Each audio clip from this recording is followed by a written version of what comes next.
Ողջույն 24 TV-ին շարունակում է աշխատանքը, տաղավարում այսօր իմ հյուրն է Հայաքվե ազգային քաղաքացիական միավորման վարչության անդամ Արեգ Սաբգուլյանը։ Բարև ձեզ, պարոն Սաբգուլյան։ Բարև ձեզ, Հերմինե ջան։ Շնորհակալ եմ մեզ հյուրընկալվելու համար։ Ես եմ շնորհակալ հրավերի համար։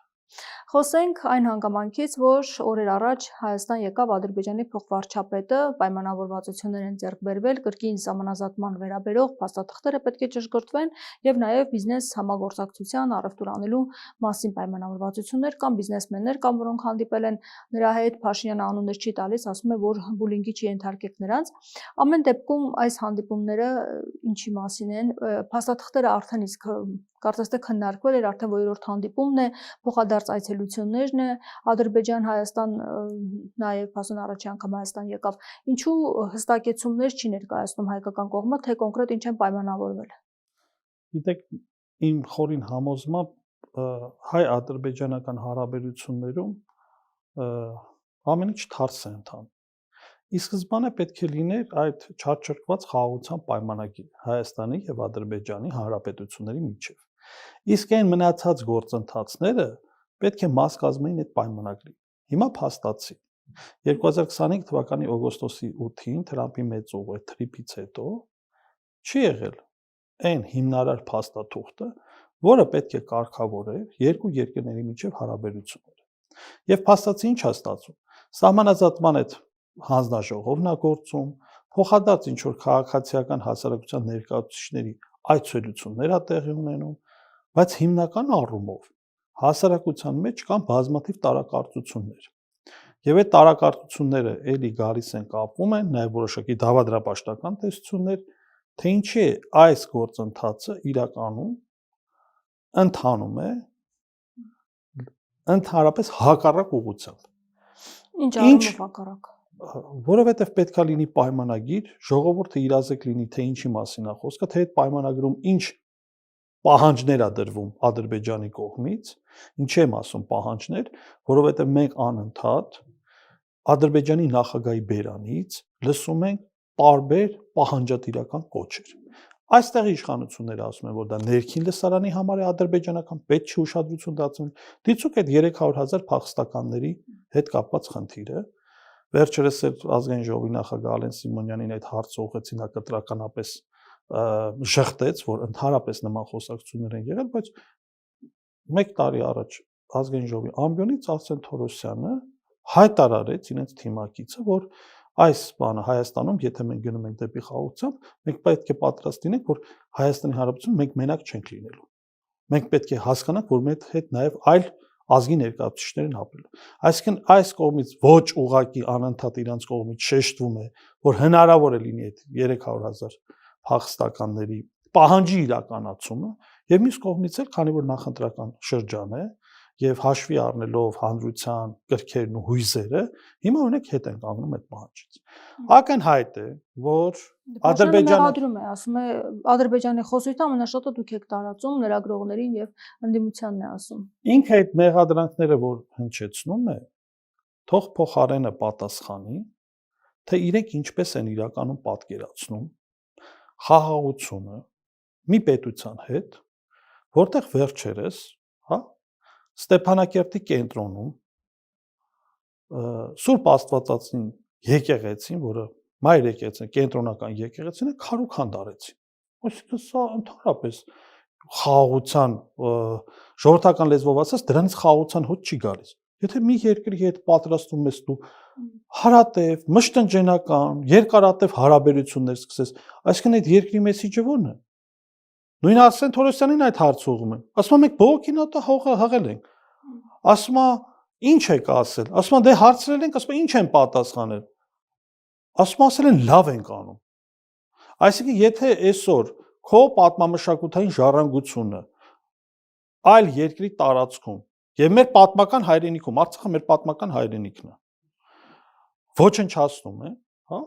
Այսինքն դու պետք է համակերպվես այդ մտքի հետ, մի հատ կամած գողտու ինչ որ բանը բողոքի նոտա ես ուղարկում, հայտնի չի, տակնը մի 1000 անգամ երևի ներողություն, բանը որպիսություններ հարցնում Իլհամ Ալիևի եւ այլն, նոր ասում են դե խնդրում ենք էլի մի հատ վիճակը այսպես է Հայաստանում շատ թեժ է, նախընտրական է, մի հատ մեր այս հարցին պատասխան տվեք, ինչի եք այդ եկեղեցին քանդել։ Եվ ավելին, Արսեն Թորոսյանը պարզում է, որ ընդհանրապես այդ ժառանգության մշակույթի կրողը չի, որովհետև ասում է, որ այդ ժառանգության եւ մշակույթի կրողները թող այդ հարցը բարձրացնեն ՅՈՒՆԵՍԿՕ-ում։ Այսինքն հարց է առաջանում. Թորոսյան Արսեն, դու քաղաքական թիմի անդամ ես եւ նախարար, դու ինչ մշակույթ ես ներկայացնում։ Հասկացանք, որ աթեիստ ես,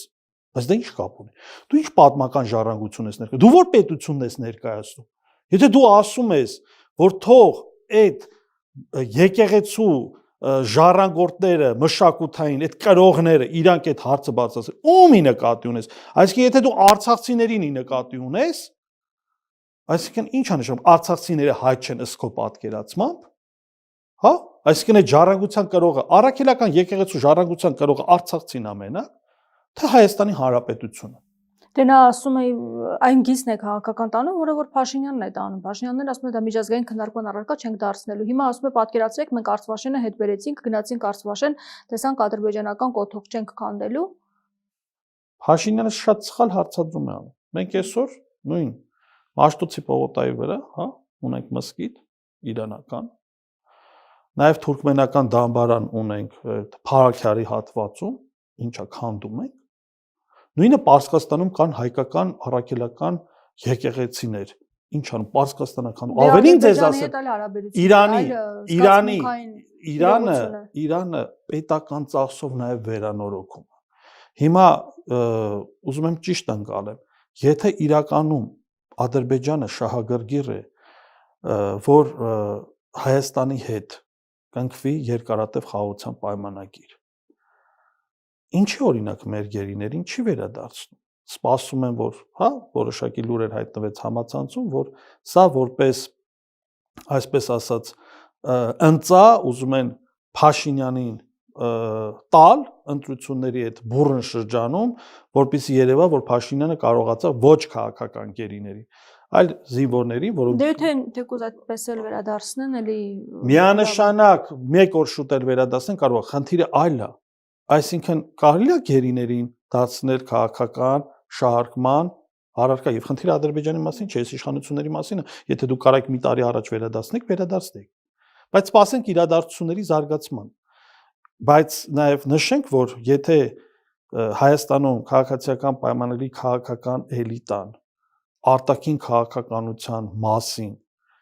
այն աստիճանի պրիմիտիվ է դատում, ինչպես երեք տեսանք ազգային ժողովի նախագահ Ալեն Սիմոնյանի կողմից, որը իրանական կոնֆլիկտի, իսրայելо-իրանական եւ ամերիկյան կոնֆլիկտի մասին խոսում է, որ մեր ժամանակին քննադատում էին, որ մենք այդ օրերին կարկանդակ էինք ուտում, բայց դեպքերի զարգացումը ցույց տվեց, որ մենք շատ ճիշտ ենք։ Այսինքն եւ մենք տարել ենք բալանսավորման քաղաքականություն։ Այսինքն Հայաստանի արտաքին քաղաքականությունը կախված է կարկանդակ ուտելուց։ Բալանսավորման եւ հավասարակշռված քաղաքականությունը կախված է ուտելուց։ Մարդը ինչի հետ է կապում։ Դե Փաշինյանը ասում է հանձնաժողով է ձևավորվել, մենք այդ հարցը անընդհատ ուշադրության կենտրոնում ենք պահել, ամեն ինչ չի, որ պետք է ձեզ ասենք։ Ամեն դեպքում այդ հարցը, որ բարձրացրեցիք եկեղեցու քանդելը եւ մյուս կողմից խաղաղության մասին խոսելը։ Երեք նաեւ տեսանյութեր հրապարակել Ալիևի խորհրդականը Շուշիի Ղազանչեսոց եկեղեցուց եւ տեղեկություններ կան, որ հնարավոր է Տատիկ Պապիկի արձանը քանդեն։ Հիմա այս ամեն ինչ ինչքանով է հասկանալի։ Մի կողմից Ալիևը խոսում է խաղաղության մասին, որ առևտուր ենք արդեն անում, կարգավորում է հարաբերությունը, մյուս կողմից հոգեբանական զգացմունքային ճնշման են մեզ ենթարկում։ Դե խոսքը հենց դրա մասին է։ Եթե ի սկզբանե լիներ խաղաղության պայմանագիր, մենք կհասկանայինք, թե ինչով են առաջնորդվում երկու պետությունները։ Դրա համար ասում են process-ը հայելային սկզբունքով թարս է ընթանում։ Չկա այդ խաղաղության պայմանագիրը, կա ավելի շատ խոսակցություն այդ խաղաղության մասին, եւ գործնականում մենք գետի վրա ինչ ենք տեսնում։ Չկրկնվեմ, նորից այդ ինչ որ փոխադարձ քաղաքավարության այցեր, այս վերջերս էլ իրենց այդ բանը սահմանազատման հանձնաժողովի համանախագահը Մուստաֆայևը որ եկա, հա, շահինը սարքեցին շահեն, մի էմոցիոնալ պորտկումներ, ուսուցիչների եւ դասընկերների հետ կապված այդ տեսահերիզները ամբողջ օրը համացանցով պտտացրեցին այդ բանին, թուրք պաշտոնյայի, ադրբեջանցի պաշտոնյային, որը շահագրգռված է եւ ելելնում է իր պետության շահերից եւ ցանկացած պարագայում պահը բաց չի թողնի, որ մի քանի քառակուսի մետր թեկուս Հայաստանի Հանրապետության ինչու՞ չէ նաև ինքնիշխան տարածից պոկի կպցնի Ադրբեջանի, այդ անձնավորությանը այստեղ համացանցում քիչ հերոսի կոչում տային։ Այն աստիճանի ֆետիշացրեցին, էր կարմիր դիպլոմ, էր գերազանցիկ, մի խոսքով ոսկե մեդալ, հոյակապ ընտանիք եւ այլն, սկսվեց այդ նոստալգիկ իրավիճակները, որ նախկինում Ադրբեջանի հետ շատ լավ հարաբերությունների մեջ են, բայց եկեք փաստերով առաջնորդվենք, հա։ Այսօր իրենց հռետորաբանությունը ավելի շատ ադրբեջանցիների մասին է խոսքը, ադրբեջանական ղեկավարության մասին է խոսքը, ավելի շատ նրանք ունեն մարտաշունչ հռետորաբանություն, քան թե խաղաղության մասին է խոսում։ Այս վերջերս նորից հայտարարեց, որ ադրբեջանցիները պետք է վերադառնան իրենց պատմական վայրերը։ Հիմա մենք կարող ենք որպես ընդդիմադիր ուժ քաղաքացիական հասարակության կազմակերպության այն ներկայացուցիչները, որոնք ողջամիտ են, ընդունենք պայմանական, լռեն եւ ընդհանրապես այդ հարցերի շուրջ չարձագանքեն։ Դա նշանակում է, որ մի կողմից Ադրբեջանի նախագահը եթե ինչ ասում է ճիշտ է, մյուս կողմից էլ դա տուրք է տալիս, որ ավելի լռի այս իշխանությունները, ընդհանրապես ոչ մի հարցի շուրջ որևէ կարծիք չարտահայտի, հա, հակաադրբեջանական կամ հակաթուրքական տարընկեր կարծիք, եւ եթե քաղաքացիական հասարակությունը լռում է, նշանակում է իշխանությունը ճիշտ է։ Էլ ինչ է այս ամբողջ թողու բողը։ Էլ ինչ ենք մենք ասում, որ պայքարում է ընդդիմադիր ճակատը եւ ընդդիմադիր ճակատի հիմնական խնդիրը պետքա լինի նիկոլիզմի երևույթի արմատախիլ անելը, որը ըստ էության մեր պետականություն տանում է հստակ վիլայեթացման ճանապարհով։ Այո, քաղաքացիական պայմանագիր իշխանության ներկայացուցիչներ ասում են, որ ընդդիմություններ փորձում է տարել գուբերնիայի ճանապարհով, բայց այս պարագայում կա այն միջինը, որ ասում են, ոսկե միջինը դա միանշանակ Հայաստանի Հանրապետության շահն է, կենսական շահը, որ մնա ինքնիշխան, անկախ պետություն, տնտեսապես լինի կայուն, անվտանգության առումով ունենա այն երաշխիքները, որոնք կախված չեն մեկ անձից։ Այդ երաշխիքները պետք է կախված լինեն մեր պետության հզորությունից, պետական համակարգից։ Դե իրենք չեն հզորացնում, պայմանագրեր են կնքում, զենքեր են գնում։ Իրենք պայմանագրեր են կնքում, զենքեր են գնում։ Հիմա օրինակ Ֆրանսիայի հետ մեծ ռազմավարական համագործակցություն ասում է պետք է կնքվի, ինչ որ համաձայնագիր կնքվելու է, որը բազմաշերտ է լինելու, նաև ռազմական կոմպոնենտ է ունենալու։ 8 տարվա ընթացքում իրենք ունեին բավականին մեծ հնարավորություններ, հատկապես լավ 6 տարի հետ պատերազմի շրջանում Հայաստանի Հանրապետության միջազգային վարկի ուղղությամբ, հեղինակության ուղղությամբ հստակ քայլեր կատարելու։ Այսօր խնդիրն այն է, որ Հայաստանի Հանրապետության լղոզված արտաքին քաղաքականություն, հիշեք, որը կախված է կարկանդակ ուտելուց, ճգնաժամային պահերին, համընկնում է եւ Եվրոպայի, եւ Թուրքիայի, եւ Ամերիկայի գլոբալ առումով արևմուտքի շահերի։ Եվ իհարկե դրա շրջանակներում էլ պատահական չի, որ այս նախընտրական բողոքի ժամանակ Եվրոխորհրդարանի լիդերներն են այցելում համաժողովին։ Հիմա դա կասեն մենք շուտ ենք պլանավորել եւ այլն, բայց այս պարագայում նաեւ դա ծառայում է այսօր իրենց նախընտրական նպատակներին։ Տեղից իրանք ընտրությունները շուտ են սկսել, էլի։ Բուն ընտրաշավից առաջ ամբողջ օրը այդ իրենց։ Դուք էլ շուտ սկսեիք, դժվար տրոլիպսը։ Իսկ ընդդիմության հետ կապված, ոչ, ընդդիմության հետ կապված իրենք կոնկրետ քայլեր են կատարում, փորձում են ամեն քայլափոխին սահմանափակել, դրա մասին խոսել են եւ ընտրական օրենսգիրքը դե այն ինչ որ կարելի է իշխանությանը չի կարելի ընդդիմության։ Օրինակ ես տվյալներ ունեմ, որ մի քանի անգամ նույն օրինակ ուժեղ Հայաստան կուսակցության լոգոն կրող բանը ավտոբուսը տարել են Տուգանային հրապարակ։ Ես չեմ լսել երբևէ կամ էլ մամուլում դուք տեսել եք, որ օրինակի համար իրանց դժբախտ տրոլեյբուսը, իրանց ուրախ ավտոբուսը տանեն Տուգանային հրապարակ։ Իրանք հայտարարում են, որ կուսակցական ակտիվի հետ են հանդիպում, բայց փողոցում քայլում են մարդկանց հետ հանդիպումներ են կազմում։ Դա ինչ կապ ունի։ Իրանց կուսակցական ակտիվը Հայաստանի Հանրապետության ոչ բնակչությունը չի։ Այսինքն այս process-ում կուսակցական ակտիվի հետ հանդիպման իմիտացիայի ներքո իրանք հստակ ընտրաշավի process են տանում։ Եվ զուգահեռաբար հստակ ամեն ինչ անում են, որպեսզի սահմանափակեն ընդդիմության հնարավորություն, դիտորդական առաքելությունների գործունեություն, ինչ որ զարմանահրաշ ընտրական օրենսգրքում փոփոխություններ են անում, որ 11 ինչ որ սահման 3-ը կար 8-ն էլ ավելի սահմանափակումներ են մտցնում, որ դիտորդական առաքելությունները նորմալ չաշխատեն Հայաստանում։ Եթե քաղաքական ուղղվածություն ունեն, փաստորեն չեն կարող մասնակցել։ Քաղաքական ստեղ մենակ ուղղվածության խնդիրը չի, իրանք ստեղծում են կոմֆորտ զոնա, որպեսզի կարողանան 4 ձևով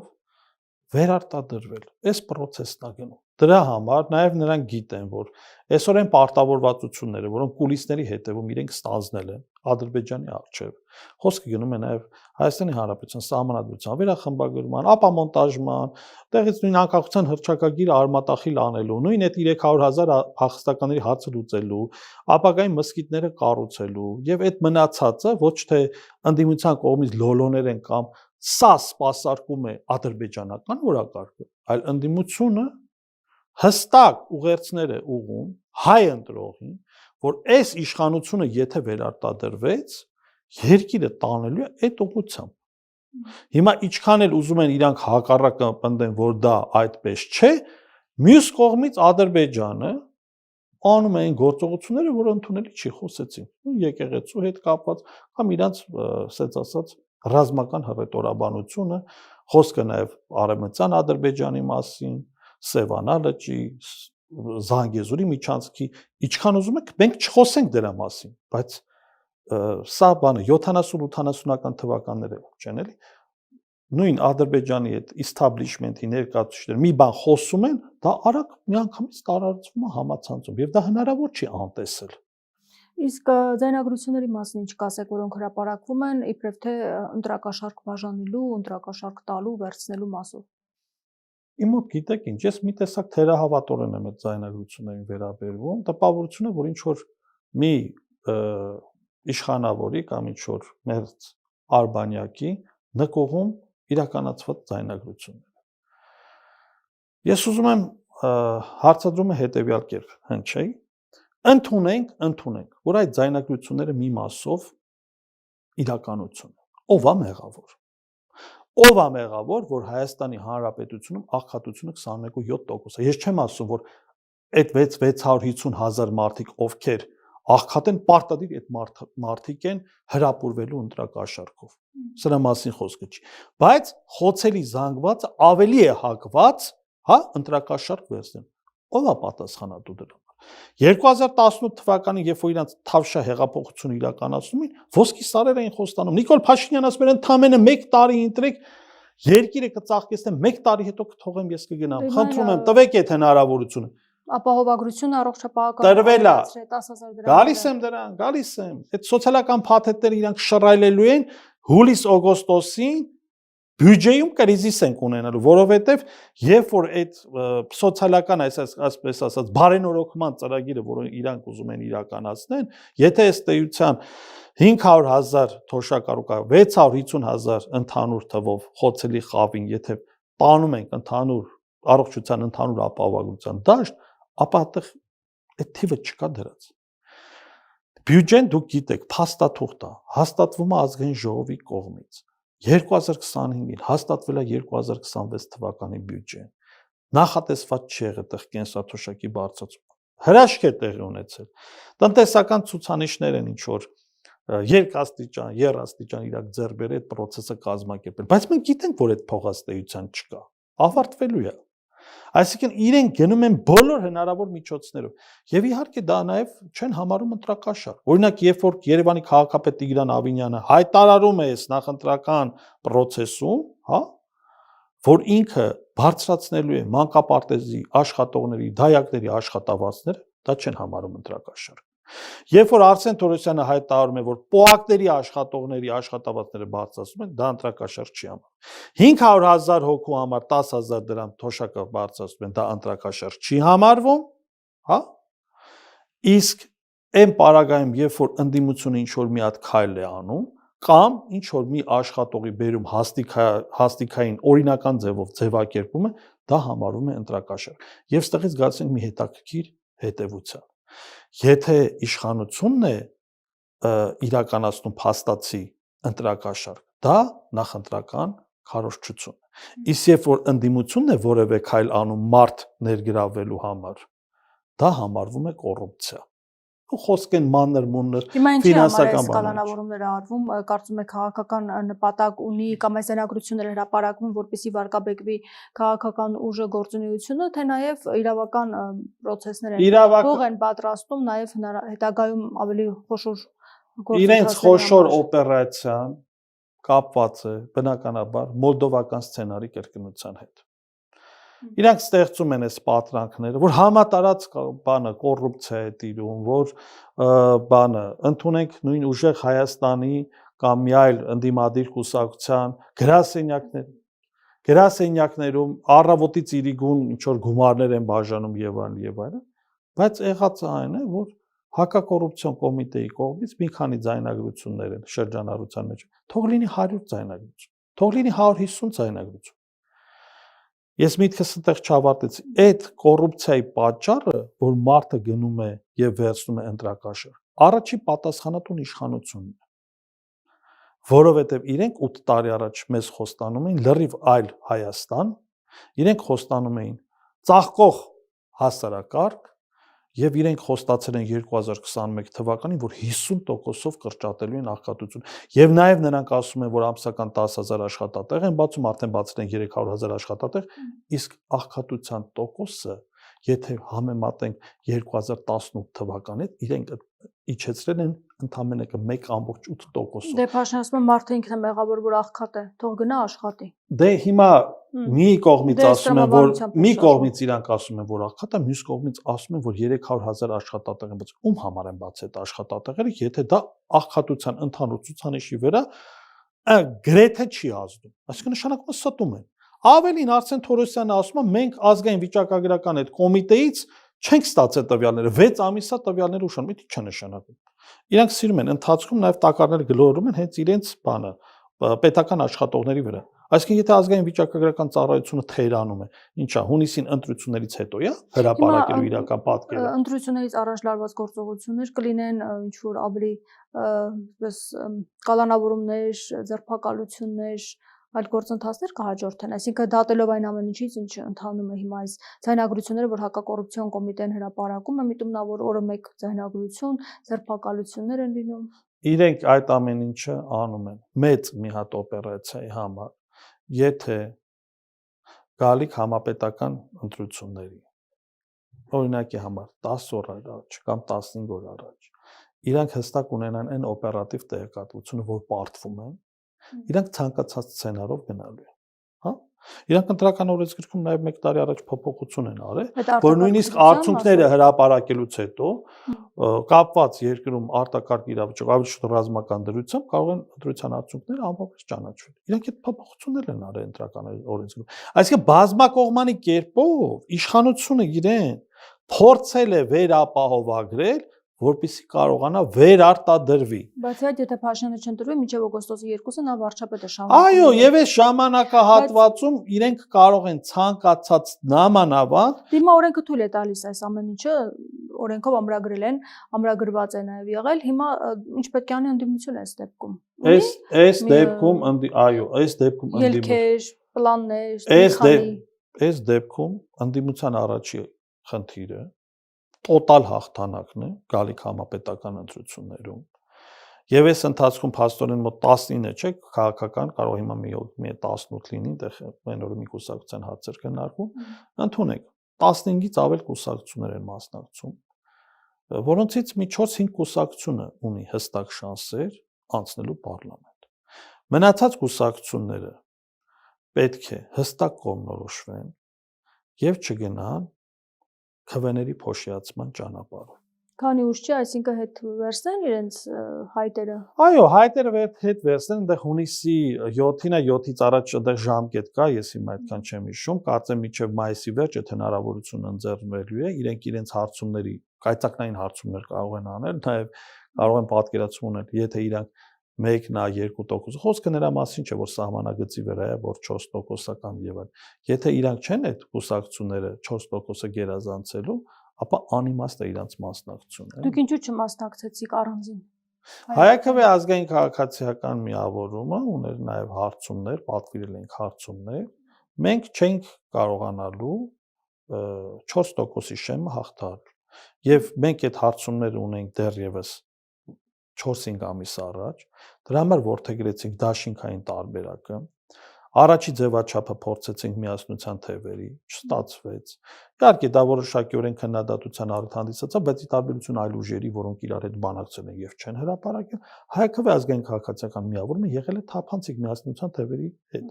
Այսինքն կարող ենք մենք նաեւ չհանրայնացնել, շարունակենք եւ սպասենք օրինակի համար այս ժամանակահատվածին, որ ավելի մոտենար ընտրությունների։ Բայց Մաուժեղ Հայաստանի հետ փաստացի աջակցում եք նրանց, բայց չեք առաջադրվում ցուցակներում չկաք։ Գիտեք ինչ, ուժեղ Հայաստանին միացած ուժերը ոչ ամբողջությամբ են ցանկերում ներգրավված։ Մենք ստորագրել ենք հուշագիր համագործակցության,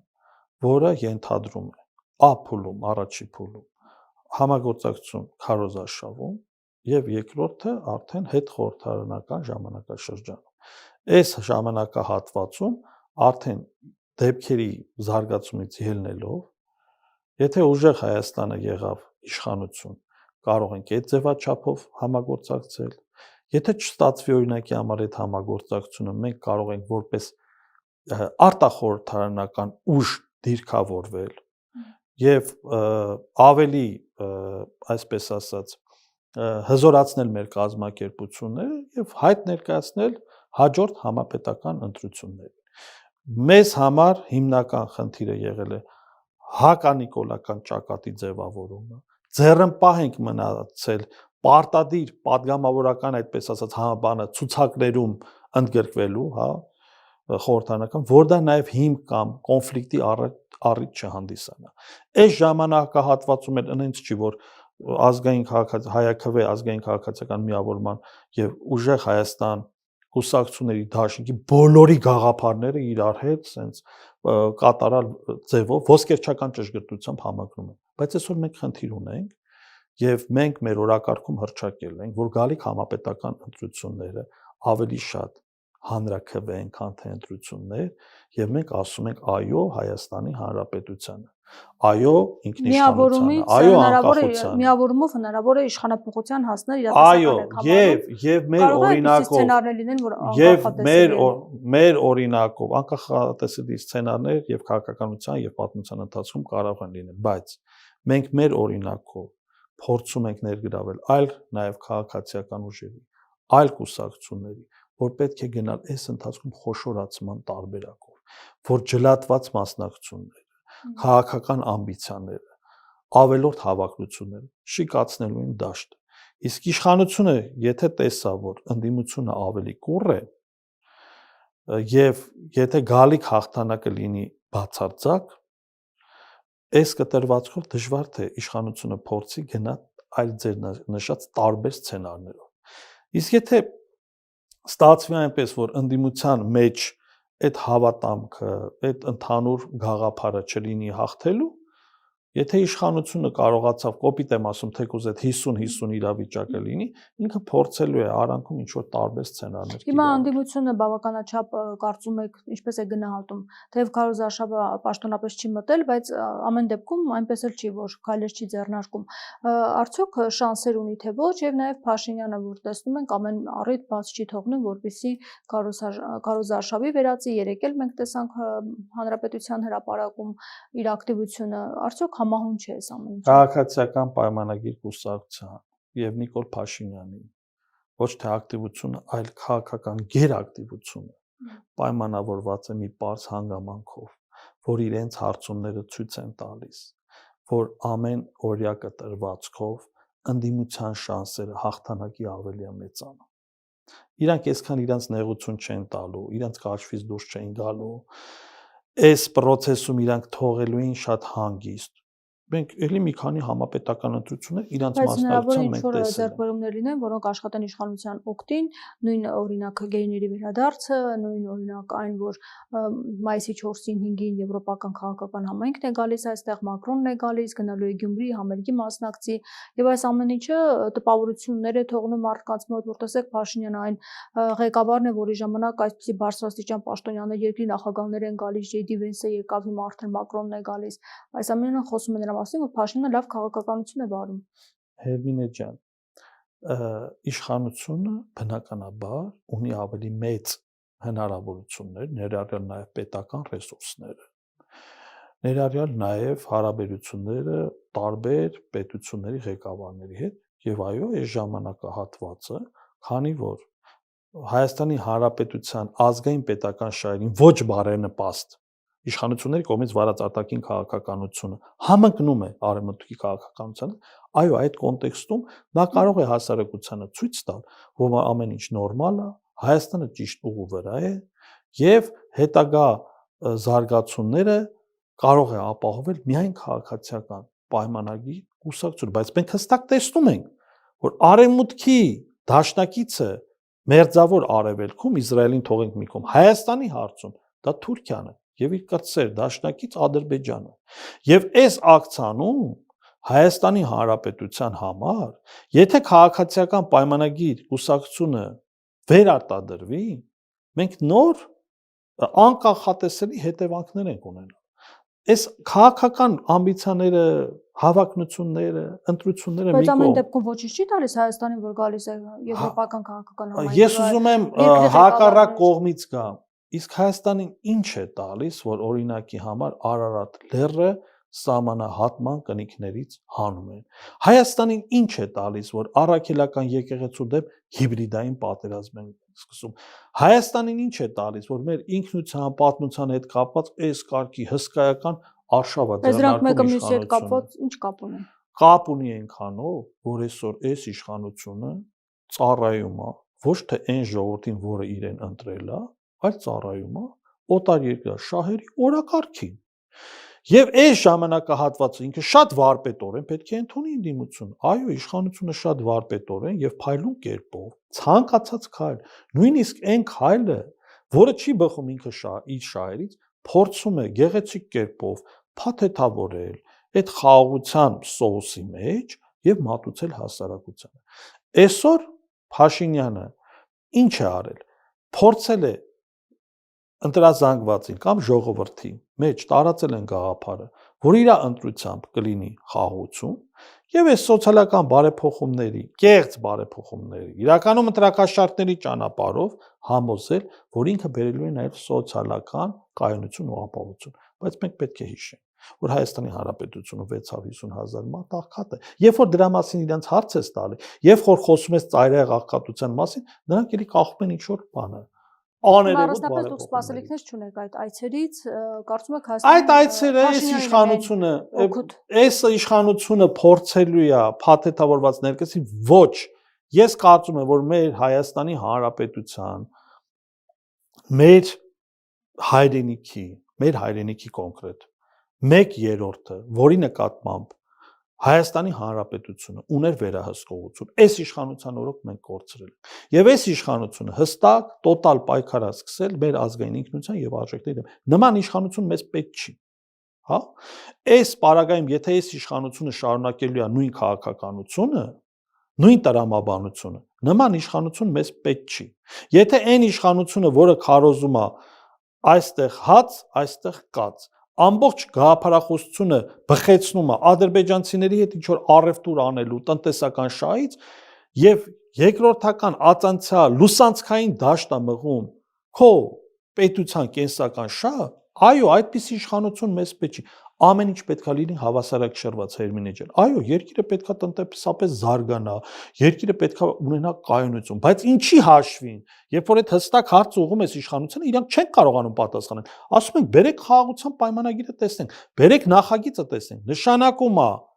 դուք նախորոք արդեն կա ճանապարհային քարտեզ, որով որ դուք առաջնորդվում եք, եւ այս փոխվարչապետի այցը պատահական չէր, ինքը եկել էր հենց անձամբ Փաշինյանի բերանից լսելու,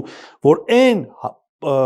խնդիրները, որոնց շուրջ իրենք առանձին կուլիսների հետևում պայմանավորվել են, ուժի մեջ են թե ոչ։ Արդյոք բանը իշխանությունը չի գտնում, որ գալիք համապետական ընտրություններում ինքը տոտալ պարտություն է կրելու, երկուս, երրորդ։ Ադրբեջանը ինչով կարող է օգնել, որ Հայաստանում քաղաքացիական պայմանագիր իշխանությունը վերարտադրվի։ Եվ սա աբսուրդի ժանրի չի, որտեղ նույն Հական Ֆիդանը Թուրքիայի արտգործնախարարը հայտարարեց, որ իրենք շահագրգիռ են, որ իդեմս Նիկոլ Փաշինյանի Հայաստանի Հանրապետությունում իշխանությունը վերարտադրվի կամ շարունակվի, բառացի չեմ ասում, որովհետև իրենք խաղաղության օրակարգի կողմնակից են։ Իսկ այդ խաղաղությունը ծառայում է վիլայեթացմանը, որովհետև մենք անընդհատ լսում ենք ադրբեջանա-թուրքական շահերի բավարարման մասին եւ չենք տեսնում Հայաստանի Հանրապետության շահը որն է։ Որն է Հայաստանի Հանրապետության շահը, որ 300 պահպանվի 29743 քառակուսի կիլոմետր։ Հերմինե ջան, իսկ որն է շահը, եթե 300,000 ադրբեջանցի ստեղ հաստատվի։ Նման բան չկա։ Նրանք չեն էլ գա։ Տեսել եք գնան Արցախում ապրեն, ինչի պետք է գան այստեղ ապրեն, ով է գալու։ Դա իրանց պնդումներն է։ Դե այդպես են, այո։ Մենք 8 տարի այդ ստերը լսել ենք։ Դրա համար գալիք համապետական ընտրություններին մենք իրենց կուղարկենք երկարատև հանգստի։ Իրանք բավականին երկար ժամանակ ունենան մտորելու, խաղաղության, պատերազմի, հաշտության, Հայաստանի Հանրապետության հավիտենականության, ստացած պարգևավճարների։ Ինչ է նշանակում երկարատև հանգիստը։ Երկարատև հանգիստը նշանակում է, որ այն քաղաքական գործիչը, որը չի գործում հայ ժողովրդի ազգային պետական շահերից, նա ընդհանրապես քաղաքականությամբ պետքա չզբաղվի։ Այսինքն քաղաքականությունից Իսկ իհարկե հայտնվելու է պատմության լուսանկում, չէ, խոսքը ռեպրեսիաների մասին չի, արդարադատության մասով էլ իրանք կկրեն այն պատիժը, որը որ հասանելիք է ըստ օրենքի տառին համապատասխան, որովհետև թեմայից չշեղվենք, նույն հոկտեմբերի 27, մարտի 1, ապրիլի 100-օրյա պատերազմ եւ 44-օրյա պատերազմ։ Այս հարցերը, այս իշխանությունը չլուծեց եւ մնաց բաց։ Վերջի 44-օրյա պատերազմի հանգամանքները ուսումնասիրող հանձնաժողովի կողմից մշակված զեկույցն էլ գնաց եւ արխիվավորվեց։ Երեկ էլ Ալեն Սիմոնյանը վատ էր զգում, ասում էր ընդդիմությունը անընդհատ ֆալսիֆիկացիա անում, 44-օրյա պատերազմի զոհերի թիվը ուռճացնում են մեր ասա դուք Փաշինյանը ու Անդրանիկ Քոչարյանը իրեքը միաժամանակ 15 օրվա մեջ 3 տարբեր տվյալներ եք ասել եւ զոհերի հետ կապված եւ անհետ կորածների հետ կապված ում եք մեղադրում եւ երեքն էլ գիտեք ինչ են արել մատնանշել են նույն աղբյուրը այսինքն ոնց կարա մի փաստաթղթի մեջ 3 տարբեր տվյալների մի խնդրի հետ կապված այնպես որ իրենք թող չարխիվավորեին այդ փաստաթուղթ եւ ասեն բացարձակ ճշմարտություն այդ փաստաթղթում դեռևս այնպես չի որ գրված է պետք է անաչառ օբյեկտիվ Խոստովանենք եթե հրապարակեն նորից քննադատվելու է